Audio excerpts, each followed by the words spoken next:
labor prices for tree fruit through the roof. I think Washington is going to be almost $20 an hour this coming year. So that's one of the major drivers of costs for the growers.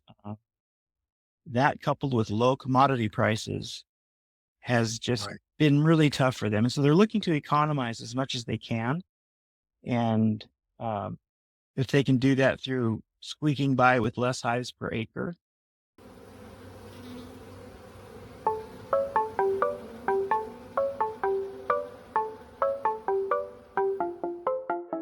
From the Oregon State University Extension Service, this is Pollination, a podcast that tells the stories of researchers, land managers, and people like you who are making bold strides to improve the health of pollinators. I'm your host, Dr. Andony Malathopoulos, Associate Professor of Pollinator Health in the Department of Horticulture. Okay, Harry, it is that time for our commercial beekeeping segment. Tell us a little bit about our guest this week. Oh, we have a great guest this week, Tim Hiatt from Ephrata, Washington. Oh, and many, many other locations across the northern United States. And Tim has a lot of very powerful things to say about working in our agricultural system, in our agricultural community, in a very united, balanced, and thoughtful way. It's just been a pleasure to talk with Tim. Yeah, I was really impressed. There's a couple things in the interview that stood out in my mind. He was talking about, some of the challenges in the tree fruit industry with low commodity prices on the horizon, but also how some of the growers, and I was really amazed when he talked about this, innovatively doing these double sets and, in a way that he was comfortable with, taking advantage of the elevation to be able to sort of maximize their pollination returns. I thought it was really, really amazing. Yes, that was new to me. But what isn't new to me is his attitude in working in a cooperative manner, whether that be with his growers, his fellow beekeepers, pesticide applicators, the legislature. For us to move ahead, he sets a good example of working in a very understanding and united way in our agricultural community. So commendable. It was really great to hear him talk about all sides of the issue and trying to find common ground for everybody. It's a really great episode. All right, well, let's get to it. Let's head up to Washington this week on Pollination.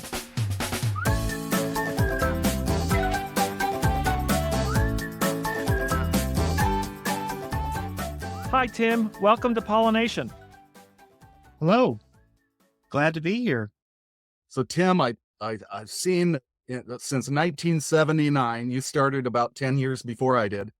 You've built an amazing and very successful beekeeping operation. And was just hoping maybe you could give us just a little bit of insight on how it all got started and brought you to where you are today. Well, I didn't start it. I'm a second generation beekeeper. My folks were school teachers, and my dad worked for a beekeeper in the summertime in Eastern Oregon. And he enjoyed it so much that he wanted to go full time. So he got a small loan and moved from the Ontario area up to Eastern Washington and bought a small beekeeper up here. And then my brothers and I were all born, and we all had something to do after school every day and all summer. So yeah, that was in 68 when my folks got started into bees. Oh, wow. Yeah. And then in, I think my first full-time year was 91, but I'd been working in the bees since I was probably 12. And then my brothers, as they grew up, came in and joined, and 5 of us so far are all keeping bees together. That's awesome. So, excuse me, you have a whole lifetime of experience before I got started, it sounds like. Okay. I'm kind of curious, Tim, I've run into other beekeeping operations with siblings, and sort of like sometimes it works out that somebody specializes on one part of the operation, and sometimes it's just like kind of the tasks are divvied out kind of evenly. How does it work in your operation? Well, there's 5 of us full-time, and we each kind of do what we enjoy. So me, I'm kind of the finance and legal and budgeting side of things. I just finished with the 2024 books and got those off to the CPA. We're recording this here in late January. And another brother likes to talk on the phone. And so he's on the phone with drivers arranging transportation and with honey buyers. And he takes care of a lot of that. And another brother handles the California pollination thing. And another brother is responsible for the honey production in the Dakotas for the summer. So we kind of divvy up our responsibilities that way. And then I know of a lot of farming operations that have tried to be a family operation that haven't succeeded because, sometimes you don't get along with your family members that much. And one thing that helps us is I have one brother here in Washington with me for the winter, and 3 brothers go to California for the winter. So we have some natural time apart, and that really helps. Great. Well, your bees are well on their way or mainly there now in California for almonds. Yeah, we winter in California. We're kind of slow on the uptake on the whole indoor wintering thing. So we winter in California, and so my brothers are putting many almonds now. Well, that was a good decision because we've had great weather, but it's rain's on the way and snow, it looks like. And So there's then already some bloom. So yeah, that's they what need I've to be heard. in. It's early, Yes, a week early. Yeah, it is. I'm just looking at a beekeeper Facebook page with pictures of a bee on an almond blossom today. scary. So Well, then it's just a blink of an eye, and I know that you are up in the tree fruits heavy with your bees, and so that's the next big thing. I read your article in the Capital Press, a little bit of trepidation in the industry. Thought maybe you could enlighten us a little bit about. right. As we know, the almond pollination thing is just huge for beekeeping in the US. There's some huge percentage of the bees in the nation go to California for almond pollination. But the same's not true in the Pacific Northwest. It's a huge deal, the pollination in the Pacific Northwest. In fact, I'm up in Eastern Washington, and the National Ag Statistics Service data has Washington as the number 2 state in the nation for acres under pollination. And if you cut almonds out of California, Washington actually jumps to number 1. There's slightly more acres under pollination in Washington than in California outside of almonds. So definitely there's not enough bees in Washington to service the need here. I'm not sure about Oregon, but here we totally rely on out-of-state bees. Even the beekeepers who live in Washington all year still go to California for the almonds. So tree fruit, berries, seed crops here in Washington definitely depend on the movement of honeybees to supply their needs.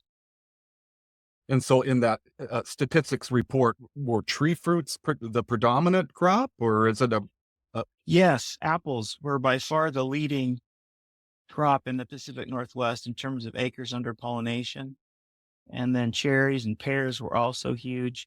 Actually, there is no report from NAS on that. I went into NAS and dug up all the data myself and put it together in a graph. So very that's nice? my right. I should probably talk to some undergrad at Washington State or Oregon State and have them actually do a more rigorous look at that question. But those are my numbers, at least, and I'm sticking to them. So Well, you have me curious as far as the percentages in Oregon, because maybe Andony, do you know? Because I would guess our seed pollination would be our largest amount of pollinating hives in Oregon. Yeah, I should have those figures. Blueberry sucks up a lot of colonies as well, but our our apple industry is tiny, and the cherry and pear is not nearly the size of Washington. So tree fruits in Washington are king. It is a big difference between our 2 states. There is seed production in the Skagit Valley, but not nearly, the extent of the Willamette Valley, and then the carrot seed pollination that we have in Eastern Oregon doesn't exist, I don't believe, in Washington. the So which seed? Oh, carrot seed. Carrot seed. Yeah, in Eastern Washington, there is carrot seed and onion seed.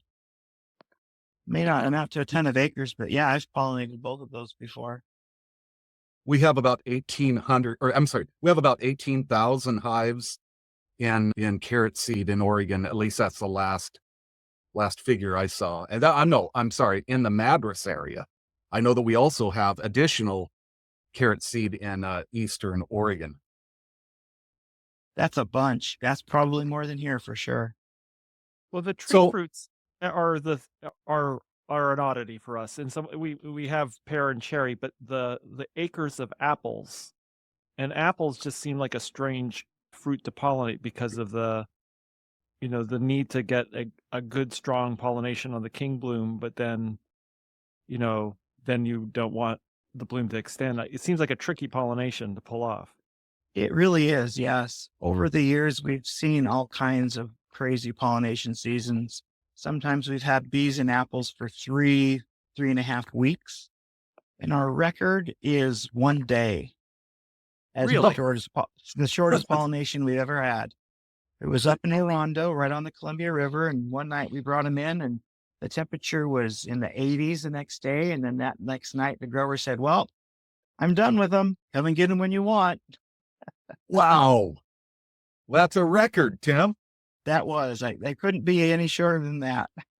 Nowadays, though, with the diversification that's needed for growers to maximize their labor, they try to plant crops that stagger their blooms, stagger their pick, so that they don't have to have a gigantic 100-person crew in 1 week to pick all their crops. Instead, they can have a 20 or 30-person crew, and they finish one variety to pick, and then they move on to the next variety because on the calendar, the different varieties come off at different times. And that works to the beekeeper's advantage because the bloom often is somewhat staggered. Some varieties bloom earlier than others. And then cherries and pears, of course, have their own schedule. And, where I am in Eastern Washington, sometimes pears bloom after the apples. Sometimes they bloom before. Depends on the weather because they progress at different temperatures. The apples seem to me to progress at an even 60 degrees or so, but then pears are different. And so it often messes us up and then we have mountain valleys that we're bringing bees to and north facing sides of the valleys versus south facing sides. And so it throws off the timing pretty good. So yeah, it's a huge confusing mess. And I'm not in charge of that. One of my brothers is on the phone with those growers trying to arrange everything, and all we can do really is work with our growers and ask them to give us as much notice as they can. And if they can give us a couple days, then we'll be able to get them in on the day they want. And the same coming out, if they can give us a couple days notice coming out, that makes it possible for us to do it the way they would like it, rather than having to give them the bad news that, sorry, we've had other people call and you're going to have to wait. And then, like you say, we're pollinating side bloom and they don't want that. Does having a tree fruit focus kind of exclude you from blueberries? Do you have to do one or the other, or can you do both? The west side blueberries is kind of a big thing. There's quite a bit of acres there. And they really wouldn't interfere with our tree fruit on the east side, but I just have no interest in it because of the problems with European foulbrood that have popped up so much in the berries. And they drag on pretty long, the berries do. We want to get our bees back from the tree fruit, start going through them, feeding, checking queens, getting those populations built up and queen right and everything before summer comes. And we start shipping bees out to honey production at the end of May. And that makes it kind of tight to get through everything between the end of when berries stop blooming and the beginning of honey production. Talking about all of these different crops, it brings me back to the Capital Press article. You had the notion that some growers were getting a little conservative on their hive rentals, possibly due to some issues. Can you talk about that a little bit? Sure. The costs to the grower are just increasing every year, and revenue is not coming up, especially in tree fruit. We're a partner in a small apple orchard, and so I see the inside of the books on the tree fruit side as an owner, and it's just terrible.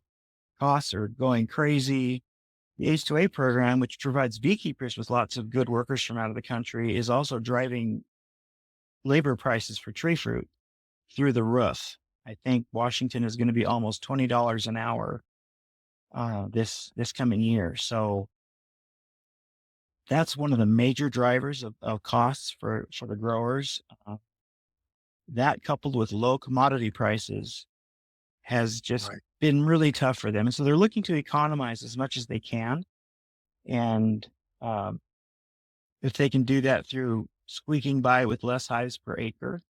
Another technique they're using is they will get bees from me and then they'll move those bees themselves between Ooh, orchards.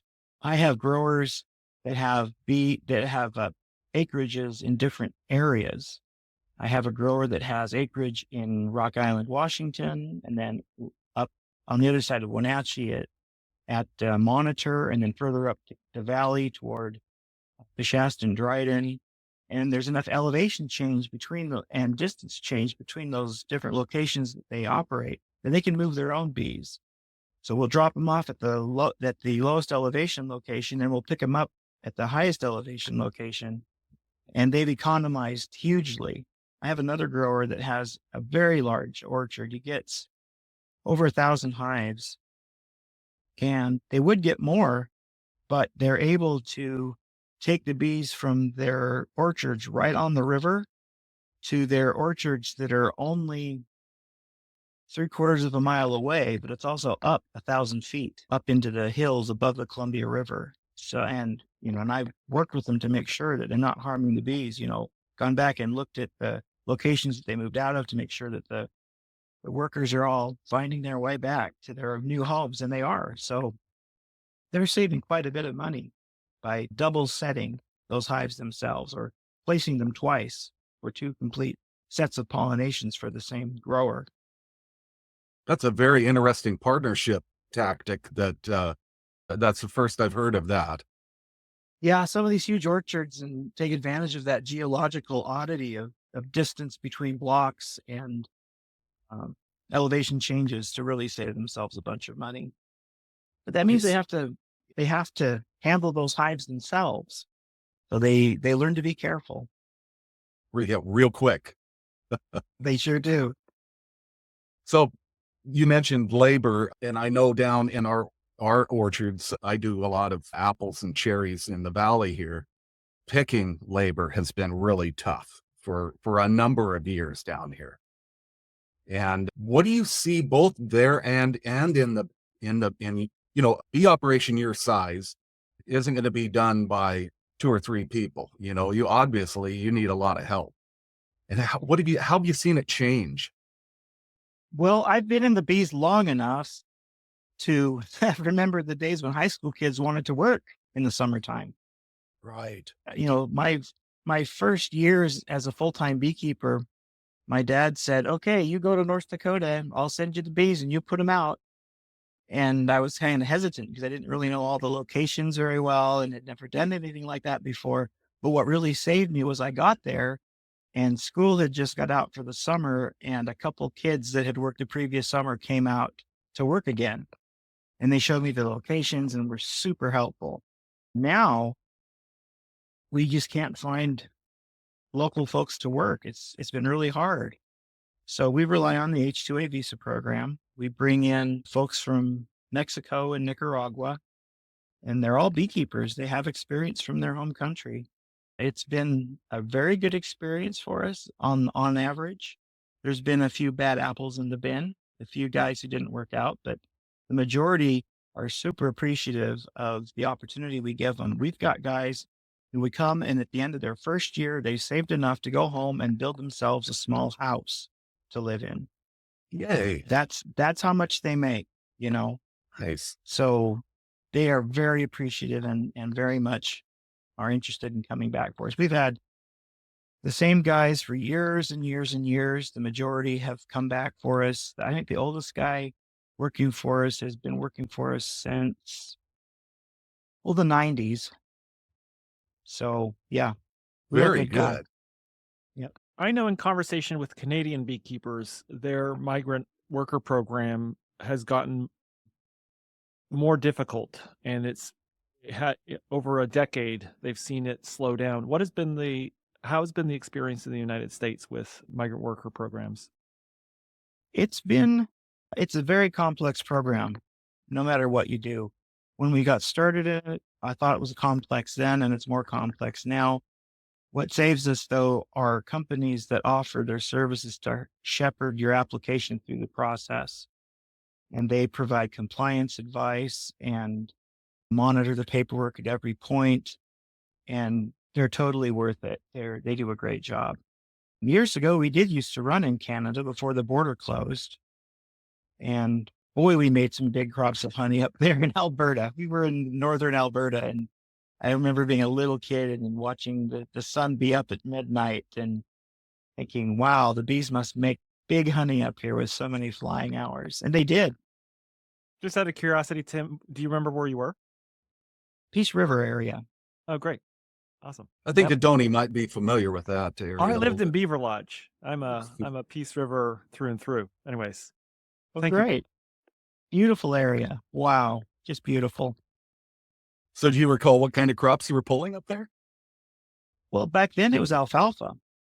Oh, There wasn't that much canola up there that many years ago. This was the 70s when my dad used to go to Canada. And yeah, mostly alfalfa. At good least that's honey what I crops recall. and no mites. Huge honey crops and no mites, right? Yep. I think, But- Harry, you and I are the dying breed. I'm not giving up, but I still want my silver bullet for varroa mites. For those of us who remember what it was like, I mean, that's, why settle for this? I'm a big supporter of honeybee research, and so I'm not giving up on the idea of a silver bullet. And all of my scientist friends tell me that's unrealistic, but I don't care. I remember how those bees were before varroa and Oh, yeah. before the viruses they spread. And man, beekeeping was such a joy then. Now it's And it not so was, much. it spread into the period where we had mites, where we could just knock them down in the fall and you'd have piles of dead mites. Oh, just remember the Apistan days. The Apistan days. Yeah. You could have Right. piles of dead mites in the bottom of the hive, and yet the bees would winter well after you'd removed the mites. But the viruses are the thing now. Right. They're much more virulent than they used to be, and the economic impact thresholds are getting lower and lower every year. Right. I'm almost feeling like if you can see a mite, you've got a problem. Yeah. And if the mites get to now in 2025 to even a fairly low level compared to a couple years ago, it's too late. The viruses have taken a hold in the hive. They're spread horizontally, and you're in trouble. Right. So I am taking advantage of the latest research that I can find, with controlling mites and monitoring my mites. I am having low levels for an extended period, and I would have thought that the viruses would have cleared out in a couple generations, but I may not be right about that. And I'm looking down the pike for more research to indicate where the viruses are going when the mites are low, because I'm controlling the mites better than I ever have. And I'm still seeing unacceptable die-offs. We are as well. So I wanted to ask you on another subject.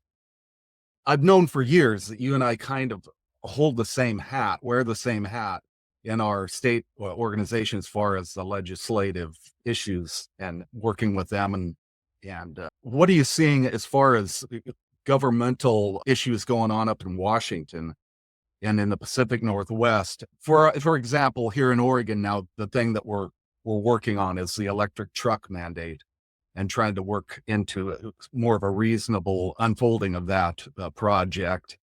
What big issues do you see up there in Washington? Well, for us, I keep seeing attacks on our access to farm labor. Right now in the legislature this week, there was a hearing in which legislators are calling for the ability of farm workers to unionize. Oh, yes. And um, I don't know how that would work with H-2A labor. That doesn't seem like anyway. And then I think among a large portion of the legislators, there's the belief that all farm workers are slaves and they're mistreated. And I just want to yell at the person and say, come and see my guys when they're here working. Come and look at where they live. Come and put on a veil and come with us to the bee yard. And you'll see that I'm out there with them. My brother and I are in the yard with them every day, and we're moving the bees with them. And we all do the same things, and the place they live is nice. And I don't know how we get rid of that perception other than I don't know how you get rid of it. But yeah, labor is a huge concern.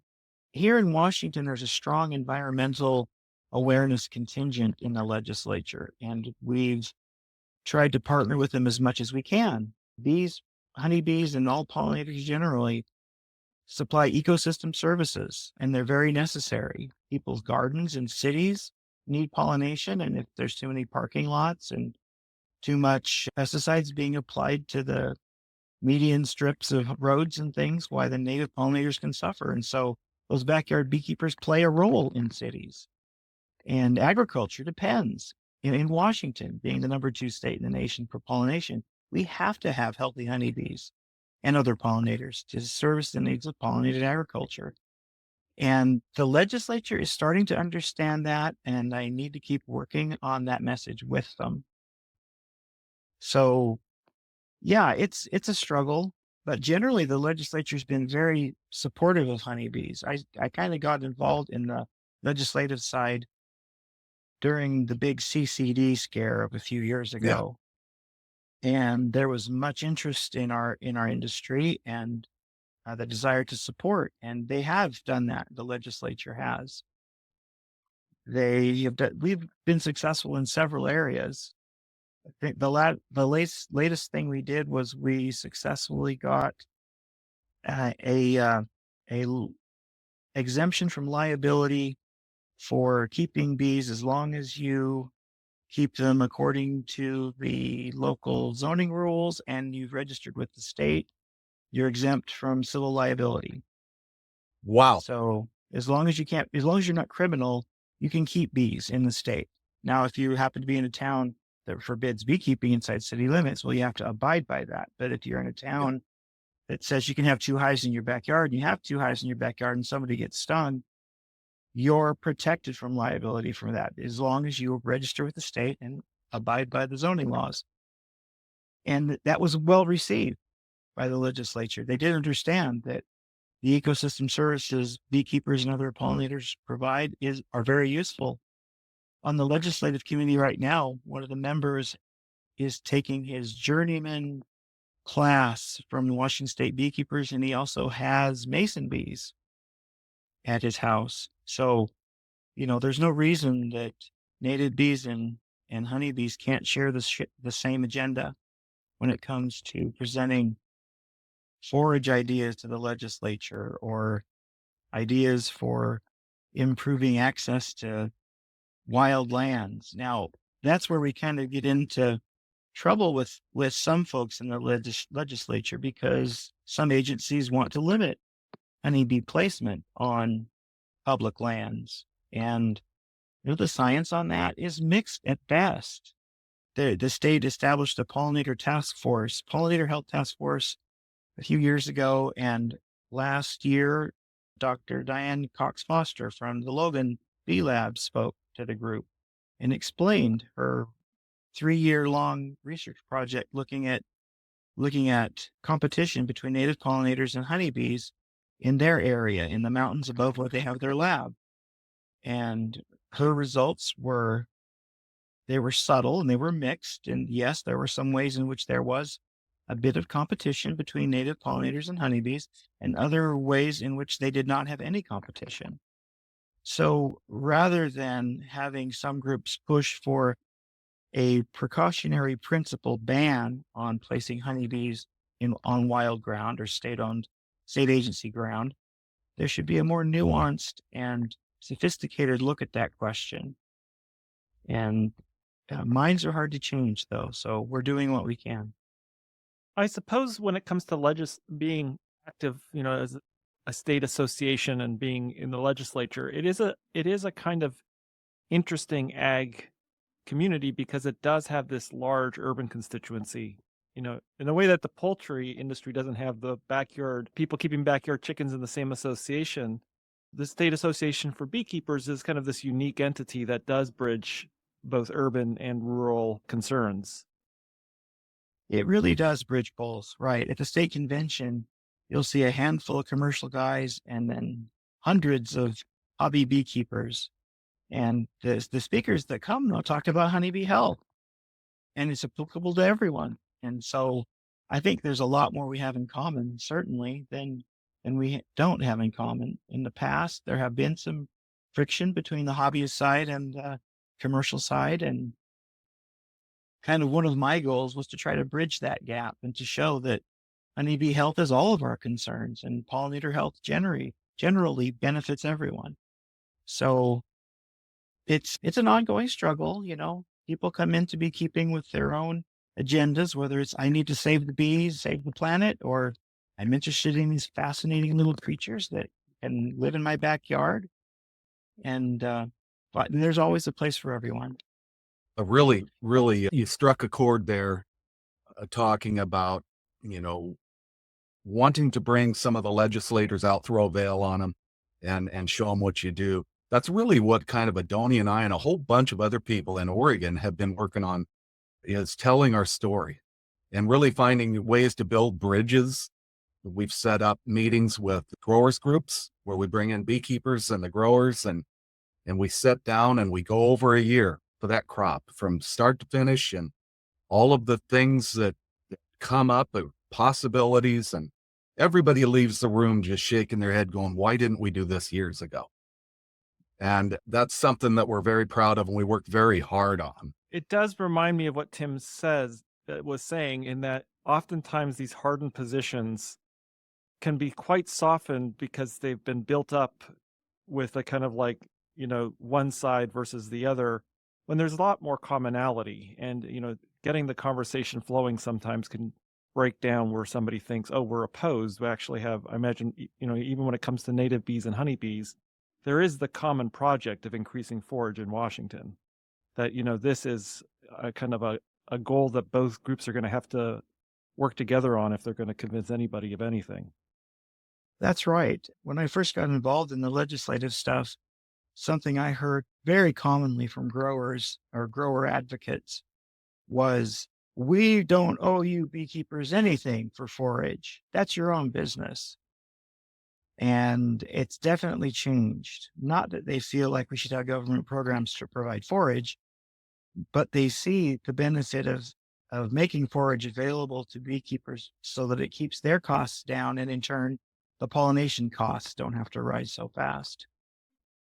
At the last state convention I was at, I was visiting with a woman who said that, well, we don't have to have all these bees. We can just keep them in the state. And I had to explain that we don't have enough forage in the state for the bees required to pollinate the acres we have. Now, if we want to have less acres of apples, we can, but you're not going to be able to afford apples if we do that. Only the wealthy will. And that's not a situation I want. I want to be able to export at low cost fruit and vegetables around the world so people can get nutrition. I don't want to have to charge $1,000 a hive to pollinate this niche crop that only the wealthy can afford on a tiny little bit of acres. I think there's a way to make this work for everybody. And one of the ways in which that works is to bring in bees from out of state. Now, I don't like the carbon footprint that we have by moving these bees between states. And maybe someday soon, the Tesla semi will be affordable. We can move them all moving between states without carbon emissions. That'd be wonderful. But in the meantime, it's necessary for our food supply. So, and like you mentioned, Andony, hardened positions are hard to change. So it was a fun discussion I had with this woman, but it was, I don't know. We'll try to win hearts as we can.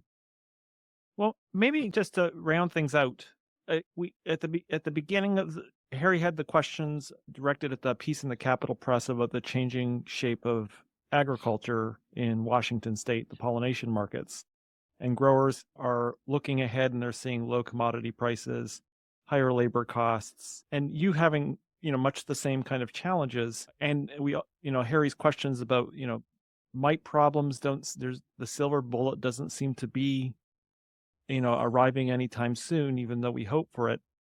How do you see, when you look out 5-10 years, how things in Washington could play out in a positive way? Or what kind of crossroads are we at right now?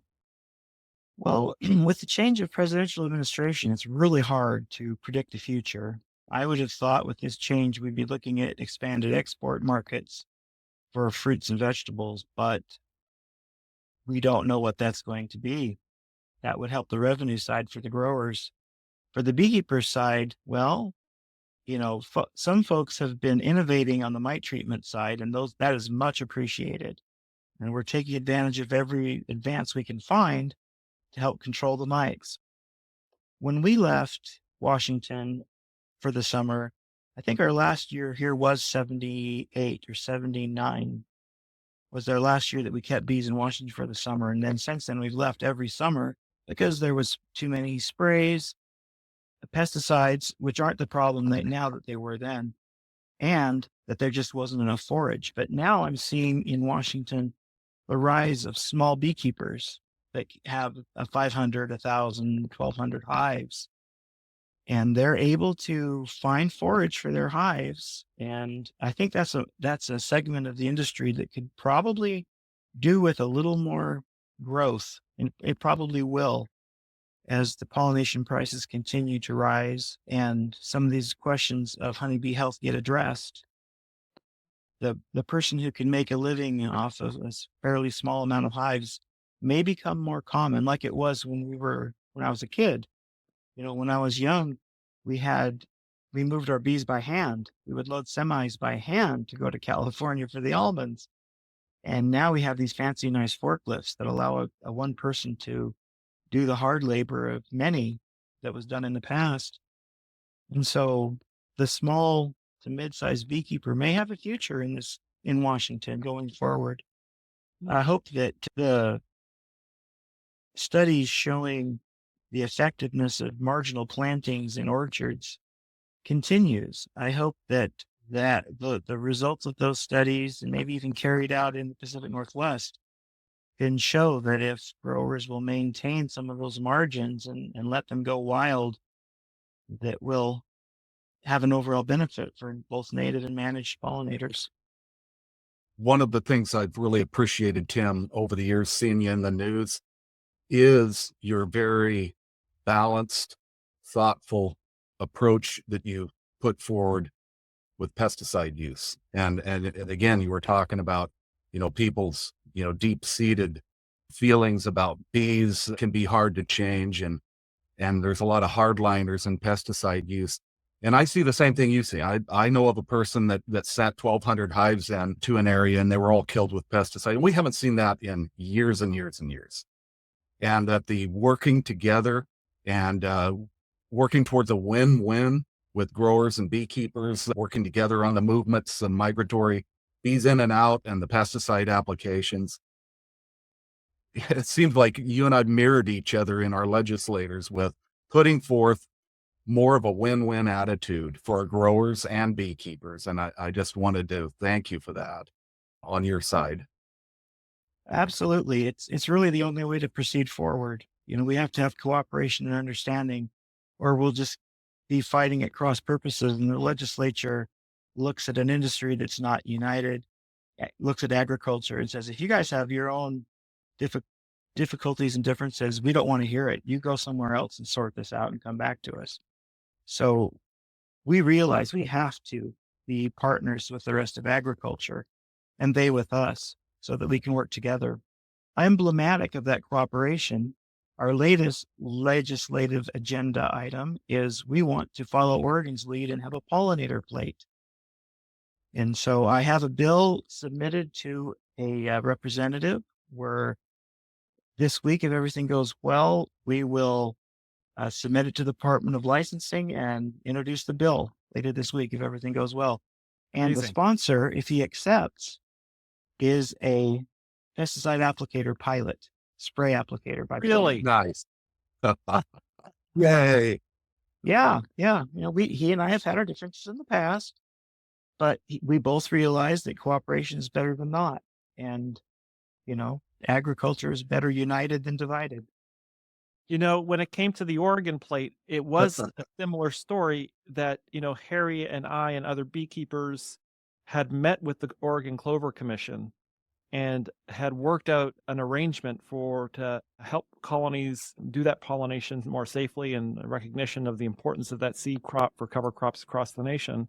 And the plate really profiles that. We wanted to show how in Oregon when it goes going down the I-5, people can see what a good working relationship between agriculture and both native and managed honeybees could be. Native bees and honeybees could be.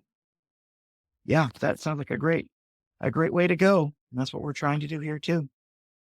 We wish you well on the plate initiative, and thank you for taking time today to just before the beekeeping season gets going in earnest to tell us a little bit about your operation and your experience working with the legislature.